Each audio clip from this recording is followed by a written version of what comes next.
you so much, Michael and all of the Eureka Theater folks, for inviting me here. It's really fun. It's odd because I can't see any of you out there. So when I go into the second or third hour, you might start stomping your feet. So my talk tonight is in two parts. The first is really focused on the science and seismology in the movie Tremors. And the second is really what are the likely tremors we could experience right here. So now the second important part is, will this work? Yes! Okay, so the story. I'm so glad Jay's here. At least I'll have some laughter. So this story takes place in the town of Perfection, which is somewhere in Nevada. And it's like 25 miles from the town, the bigger town of Bixby, which is also somewhere in Nevada. But actually, it's taking place right here, in the Owens Valley of southeastern California, very near the town of Lone Pine. And it turns out that that's a really good place for this to be set, because there's a reason why our heroine would be studying earthquakes there. So this is a Google map with Quaternary, Holocene, and recent faulting superimposed. So right about here is where Lone Pine is located. Here are the Sierra Nevadas. And Nevada's really way over there. The principal areas where this movie was filmed are in the Alabama Hills, a place I truly love, and we'll get back to that in a little more detail, and in the town of Darwin, which is a bit bigger than Perfection, but not by much. So the red faults here are historic ruptures. And basically that means they ruptured in 1872. The epicenter of which was somewhere here. We really don't know for sure because there were no seismographs anywhere in the world in 1872. And although we've learned a lot from field mapping of the faulting, it's hard to tell where the rupture actually began. But this was a big earthquake, somewhere in the upper sevens. Again, no seismographs, we don't know for sure. And it definitely caused significant surface faulting, and it's what we call a normal fault, where one side moved up, the other side moved down relative to each other. And I think you'll be able to see some of that when we look at the Alabama Hills in a little more detail. I've also put historic seismicity, basically all earthquakes of magnitude 3 and larger that are in the USGS database. And so our heroine, Rhonda, has a reason to be studying this area. She'd also have a reason to be studying Western Nevada because there are earthquakes there as well. In fact, it's a similar geologic province, the sort of basin and range spreading. So we have lots of earthquakes, and we have, this is a Holocene fault, which means that it ruptured in the past 10,000 years. And here we have a lot of probably older faults, the blue Quaternary faults. So they don't really explain what Rhonda's studying, but I'm giving you something for her to study. So here we are zoomed into the Alabama Hills. So Lone Pine is kind of down here, and you can see just the red line here of that surface rupture from 1872.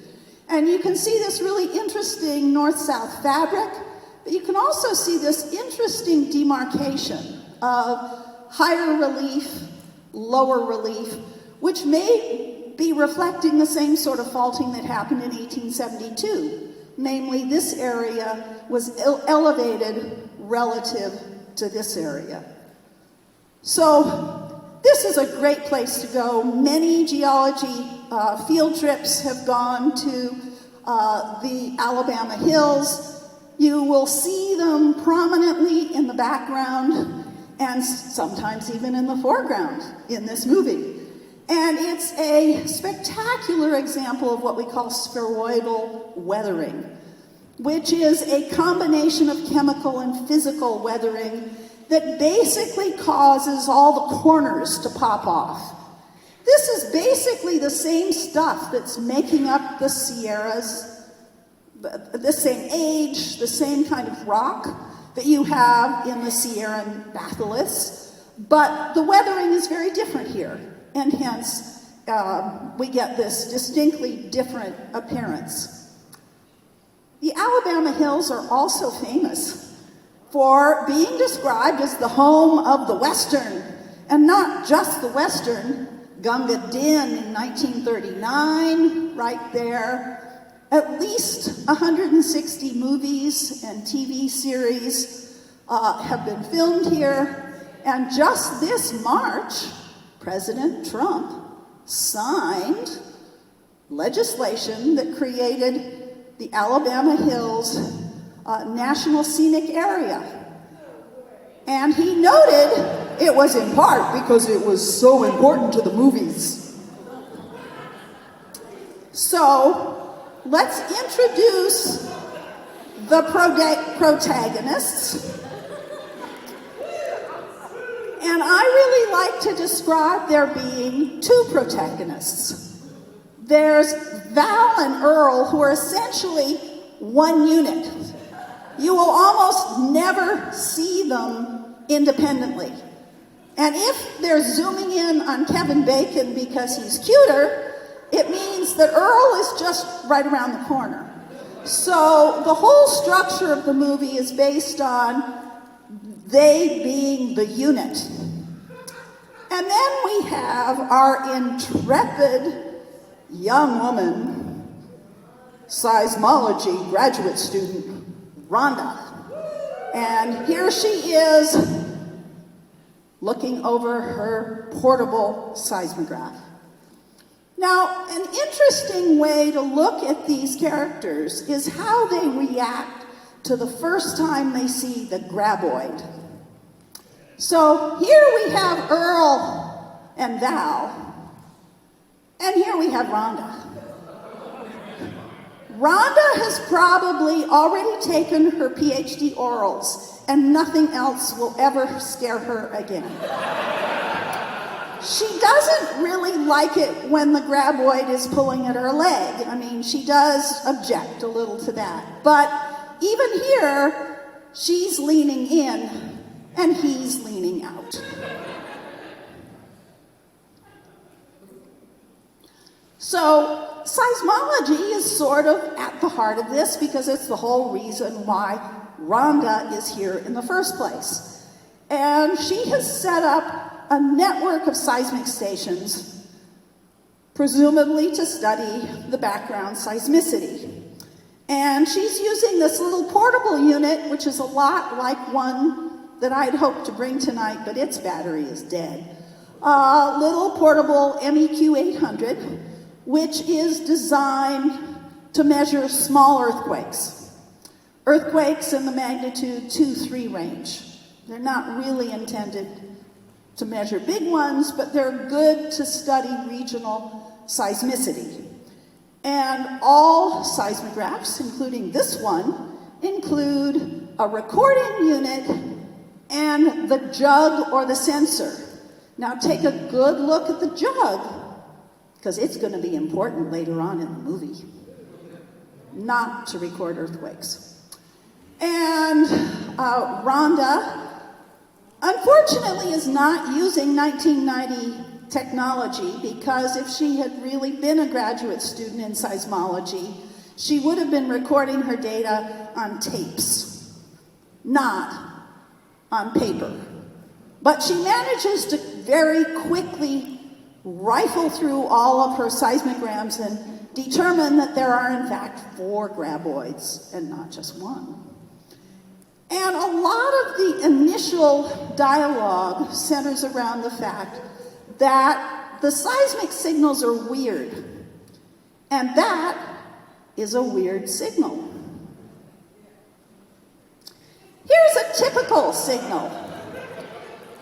You're kind of wondering, how is I going to really tie earth science into Tremors? Because, to be honest, Tremors really doesn't have a whole lot of earth science, but I can pull it out of anything. So, this is an earthquake that I bet many of you felt. It occurred close to 10:30 in the morning on February 6th. It had a magnitude of 4.4.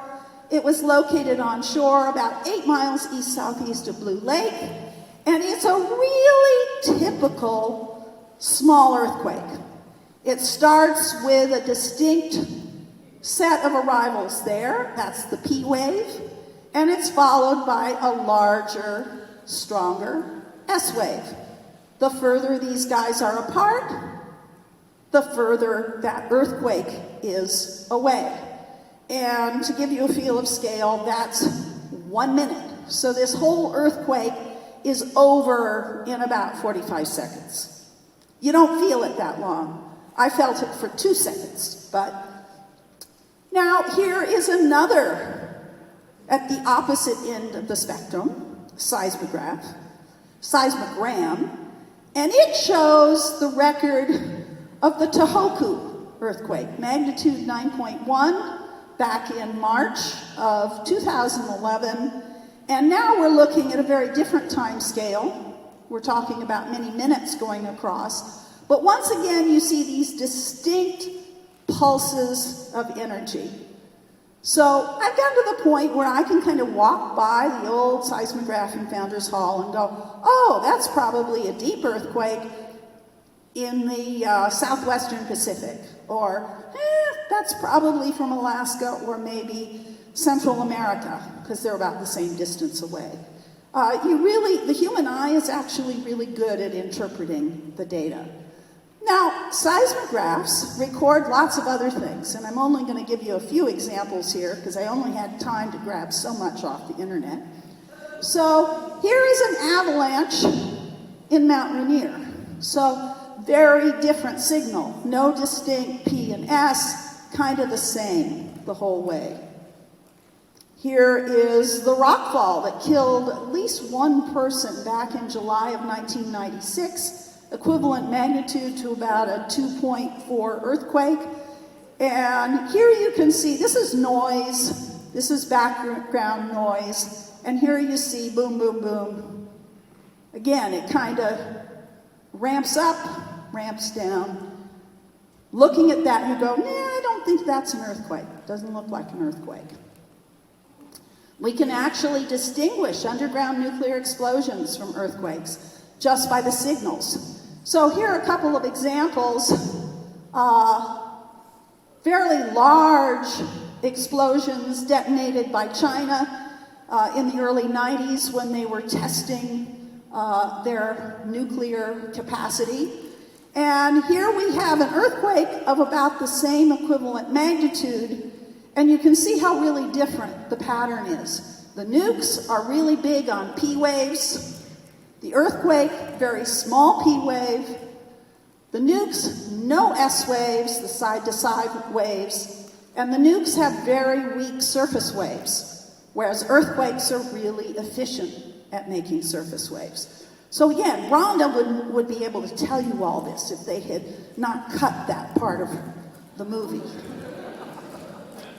Up here, we're looking at the collapse of the North Tower during the 9/11 attacks. Yes, it made a seismic signal, and this is recorded at the Palisades Station in New York. I think it was about 20, 30 miles away.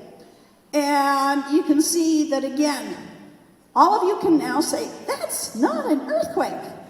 Here is an earthquake of very similar magnitude. that was recorded. The earthquake was in Manhattan, and you can see again the distinctive P followed by the strong S. Weird signals. All right, another place where I think they may have drawn a little on historic precedent, and that is the idea of a creature beneath the surface causing vibrations. And Japan has Namazu, the giant catfish, and here we have the graboid. Namazu doesn't really care to eat people, however. We do have to have the obligatory animal warning. But, and you know, keep your eye out for this scene if you haven't seen it already. However, this again, I don't have a problem with it because animals are actually much more sensitive to ground vibrations than people are. They're generally not looking at their phone, they don't have earphones in, and they're just much more connected with the ground. And so often people will say, oh, you know, my dog, my cat, my parakeet predicted the earthquake and then I felt it. Well, those critters probably felt the smaller P wave and you only felt the S wave. All right, second part of the talk. What sort of tremors are really likely to affect us here? And by here, I mean here. This is 2010. January 10th, actually it was January 9th, but I think we took the photo the next day. And here you can see the crack in the, marquee for the Eureka Theater. And if you go outside after tonight's movie, you'll see that the crack is still there. So this was one of the kinds of damage that we saw in our most recent damaging earthquake. So I'm going to do a very short sort of survey of the kind of real tremors that we're likely to experience here in Humboldt County.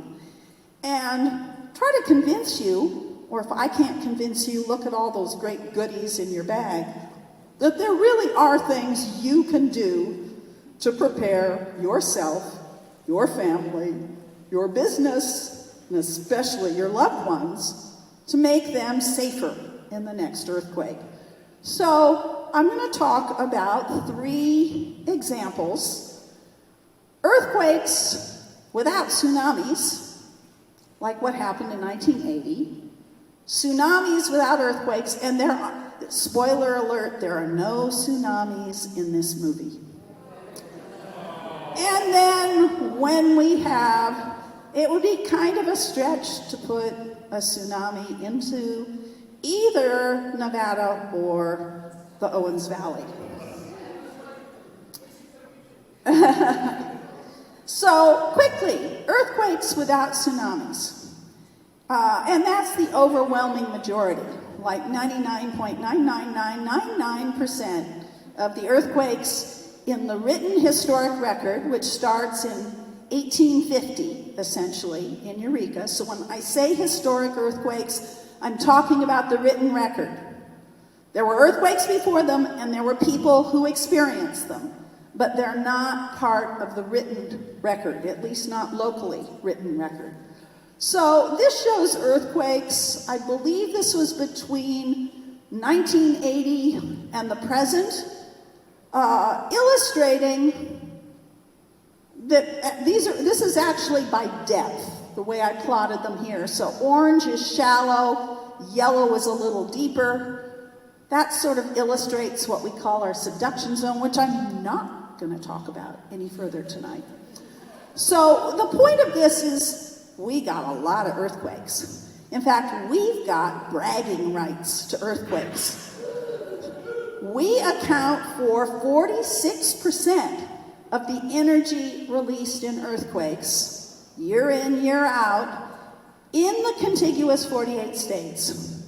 We're ahead of Los Angeles. We're ahead of San Francisco.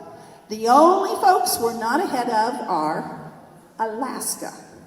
And that's okay. We're happy to be in second place relative to Alaska. So here is a timeline of earthquakes of magnitude 6 or larger since 1900. And the largest one is actually the one that occurred 113 years ago today. The so-called San Francisco earthquake, I much prefer to call it the Northern San Andreas earthquake because it ruptured from Santa Cruz to Cape Mendocino. It's just that San Francisco got a lot better press agent. Unfortunately, they also had all the death, well, majority of the deaths. So what you can see from this is that we've had a lot of earthquakes, but they're clumpy. A long period in the 60s and early 70s with essentially nothing. A whole lot going on back there in the 90s, around the Cape Mendocino earthquake time. So it's very hard to say, is the next one going to be tonight? It could be. Or is it going to be 5 years from now? I will be surprised if we make it another 5 years because we're already a little bit long in terms of the amount of time. But look back in the 60s and 70s, we can do that again.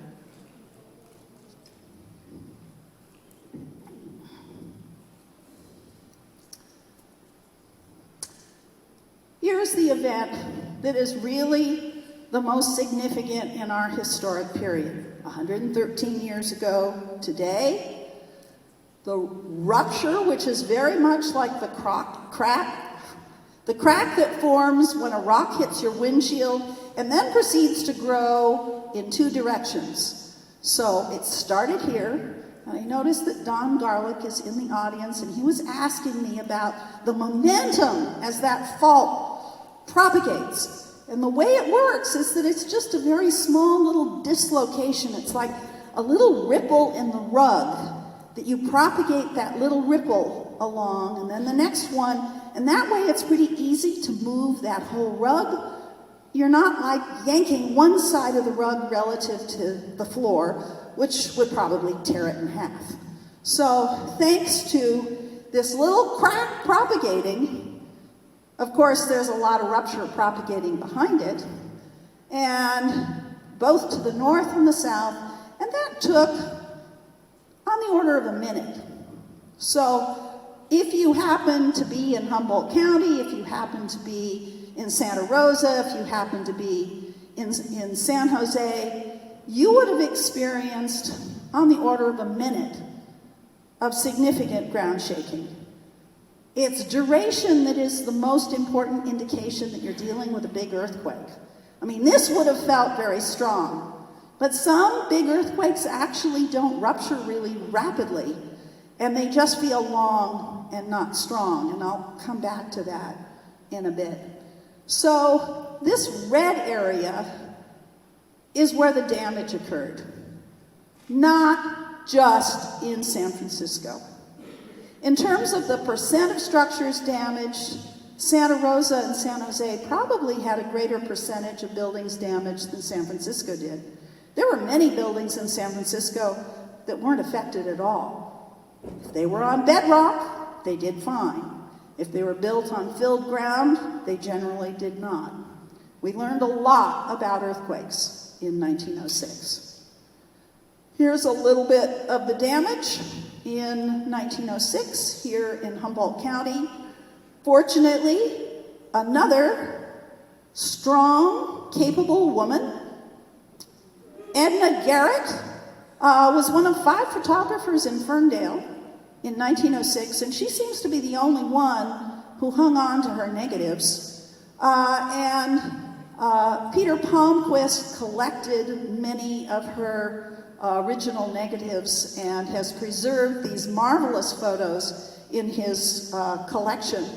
This is one of the few buildings that actually was torn down after the 1906 earthquake in Ferndale. The overwhelming majority of them were just kind of patched together, put back up. But this one was one of 2 brick buildings, and it was damaged so badly that it was not repaired. Some of the most spectacular photographs are of what we call liquefaction.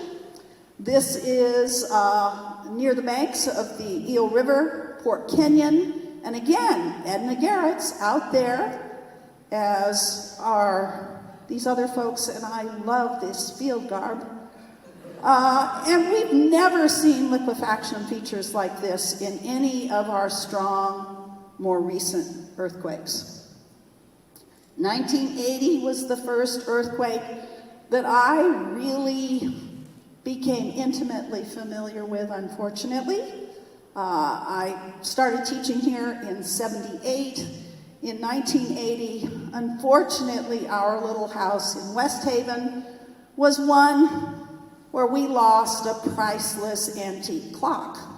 It crashed off of a bookshelf. We could not repair it. And it's actually listed as one of the losses in the report from that earthquake, because there weren't very many. It turned out there was the bridge collapse near College of the Redwoods, Tompkins Hill. And the reason it collapsed was because it was not built according to modern standards.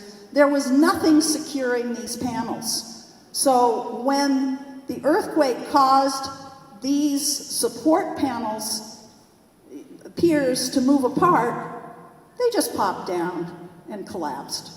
So bad design is the reason for that collapse. You know, that and my beautiful antique clock. And since then, we have been very good about strapping things like the clocks, at least, to the wall. The most recent damaging earthquake, and the one that caused the damage right over our head on the marquee here, occurred about 4:30 in the afternoon on January 9th of 2010. And it was typical of many of our earthquakes. It was offshore. It was on a fault oriented roughly in this direction. And it caused a lot of damage in Eureka, some damage in Ferndale, but Ferndale had learned a lot from the 1992 earthquake, which I'll get to in a moment. And they had done a lot to sort of create resiliency against strong shaking and didn't have as much damage. This was typical of the Eureka damage, houses popping off of their foundation. We recently bought, or our son bought, a house sort of this vintage in Arcata, and we're in the process of having a perimeter foundation made for it, because we don't want that to happen. Chimney problems right there. I think 130 chimneys were damaged in Eureka. So just a quick summary here. The typical earthquakes without a tsunami, they're going to disrupt your life. Even if you have no damage where you happen to live, they will disrupt communication. They will make it hard to drive around. They will create what we call isolated islands of humanity, where you may be isolated for a day, for 3 days, for 5 days. If it's a really big earthquake, I say be prepared to be on your own for 2 weeks. And getting people to do the right thing, namely, drop cover and hold on while the ground shakes.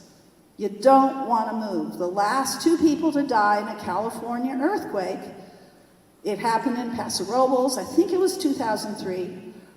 And it was because they made the bad decision to run out the door of an unreinforced masonry building. The people who stayed inside the building, crouched near the counter, it was an ice cream store, they were fine. The 2 women that ran out, unfortunately, were crushed by debris coming off the ceiling. So I hope everybody here will participate, register for and participate in the Great California Shakeout coming up in October. So quickly, tsunamis without earthquakes, as I say, they're not part of the movie, but they are part of life here on the North Coast. Examples, 2011, 1964, and Crescent City is the California poster child for these kinds of tsunamis. But it turns out it's not just Alaska or Japan. We get tsunamis basically from everywhere in the Pacific. Isn't that nice? They all come here. So the 1964 is certainly our worst historic event and fairly close to the worst type of event we can expect for a tsunami coming from far away. This is a little computer model. This shows a tide gauge. The normal tide would have done this, would have done that. In fact, the tide did do that. It could care less that a tsunami was riding on top of it. But you can see the first surge arriving right about at high tide. Then we see a drawdown, a second peak. Then we have a long drawdown, and right about here, a lot of folks in Crescent City decided, hey, the tsunami's over. They had in fact experienced a tsunami only 4 years beforehand. The highest water 4 years previously had been right about that height. So, hey, you're down here, tsunami's over. We know all about tsunamis. They come back in. This is the real tide gauge recording. Right there, the tide gauge gets knocked by the tsunami into the water.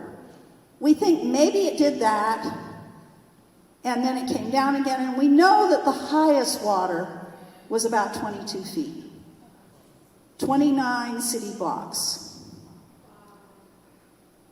In 2011, we were fortunate the tsunami was not as large, and we were also fortunate the tsunami came at low tide. But, Charlie, are you still in the audience? Yeah, we got the Crescent City Harbor Master right here. And this is one of the things he doesn't really want to go through on his tenure. He actually came after 2011. And his job has been trying to harden that harbor so the next tsunami doesn't do what happened in 2011. So the advantage when you have a tsunami coming from far away is that you have time. You don't feel the earthquake that produced it. But with luck, you have at least 4 hours. 4 hours is sort of the minimum you get from the eastern part of the Aleutian Arc in Alaska, to perhaps more than 14 or 15 hours when the tsunami comes to us from Chile. We can do a lot in that time. We can actually issue bulletins, and this is a little graph similar to that earthquake timeline, but this time I've shown the kind of tsunami bulletin we would receive here on the North Coast based on the size and location of that earthquake. And you can see they're about as frequent as big earthquakes are. So we're going to probably experience another tsunami alert bulletin, more or less, either a little before or a little after we get the next damaging earthquake. Time to issue bulletins, time to evacuate vulnerable areas before the tsunami arrives. We should be able to save everybody, but there are challenges. Confusion in understanding what a tsunami bulletin means. Confusion in knowing what you're supposed to do. Difficulties in making sure everybody gets notified, especially somebody who's deaf or hard of hearing or speaks another language, or like some people I know basically don't listen to any outside media at all. They just listen to their own playlist all the time and never interact with the bigger world. It's hard to reach those people. So getting people to do the right thing, practicing, drill, and hopefully next March we won't have to cancel the tsunami test because there won't be a government shutdown right at the time we were planning it.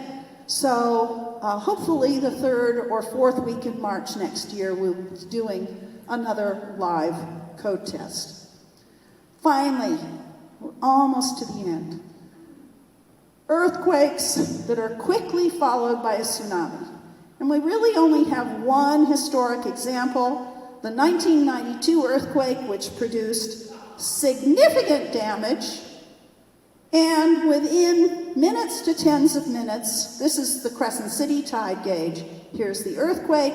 47 minutes later, the first surge arrived in Crescent City. If you'd been in College Cove or if you'd been near Cape Mendocino, the time would have been much less. That tsunami was only about 3 feet high, didn't do any damage.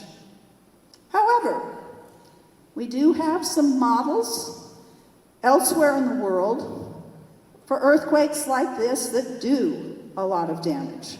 And certainly the 2011 Japan earthquake, from the perspective of Japan, was that type of earthquake.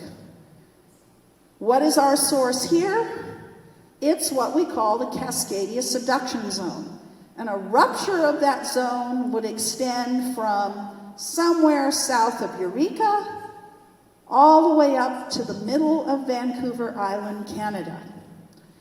And that's about a magnitude 9 earthquake. Now notice that we're really close. This is the rupture surface. In fact, where we are right here, that rupture surface is about 8 miles beneath our feet. So we're on that little chunk of land that's going to be flung, maybe 60 feet towards the west. And one of the reasons we say drop, cover, and hold on, when that thing moves, it's going to drop you if you don't already drop yourself, or it may. So always a good idea to drop down, because then you can't fall. So this is going to produce what we call it's going to cause strong ground shaking, and it's also going to produce a near-source tsunami that could arrive on our coast in as little as 10 minutes. Probably a little longer when you get up here into Oregon and Washington, because the rupture area is further offshore. So here is, when you look at our tsunami hazard maps, you're always looking at the worst case example, which is this magnitude 9 earthquake on the Cascadia subduction zone. We have a number of different kinds of maps. This is what you'll see in your goodie bag, which is a very simple, what we call evacuation map or hazard map, which shows areas in white that are safe and areas in yellow where all bets are off. It does not show you where the water goes. Here's a map that Jay Patton and I put together. Jay is here in the audience. Hooray, Jay. Which shows what we call relative tsunami hazard, to illustrate that your hazard is much greater on the real low-lying areas than it is when you get back.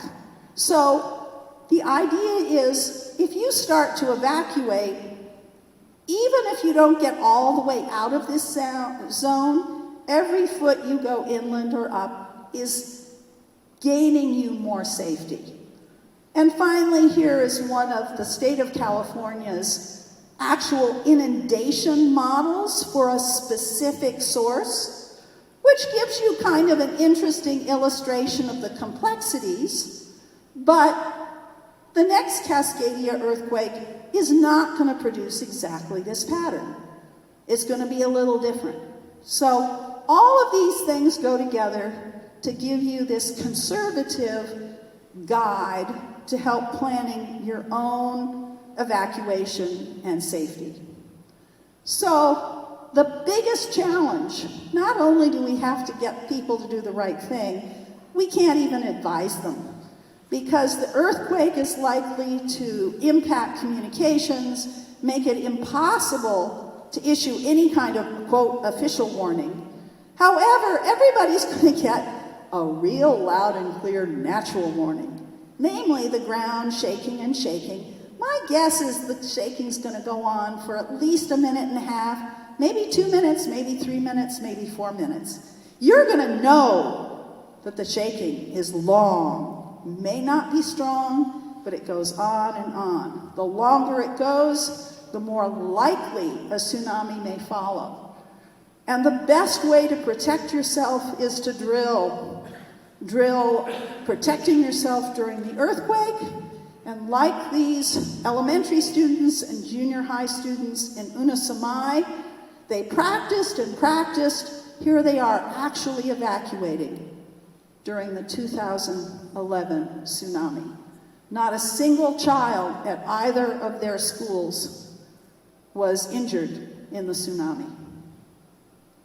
We can do it too. They can do it, we can do it. So, last slide. You all have one of these magnets in your goodie bag, and if you just pay attention to what you do in the earthquake, recognize that the shaking is your tsunami warning, and then stay away from the coast until there's some sort of official statement that it's safe to return. That could be 12 hours, it could be 24 hours, it could be a week or longer. So stay away. Special thanks to all of my fellow Redwood Coast Tsunami Work Group colleagues, the California Geological Survey, the California Office of Emergency Services, and really, let's give a big hand to Eureka Theater for their Science on Screen project. Thank you very much.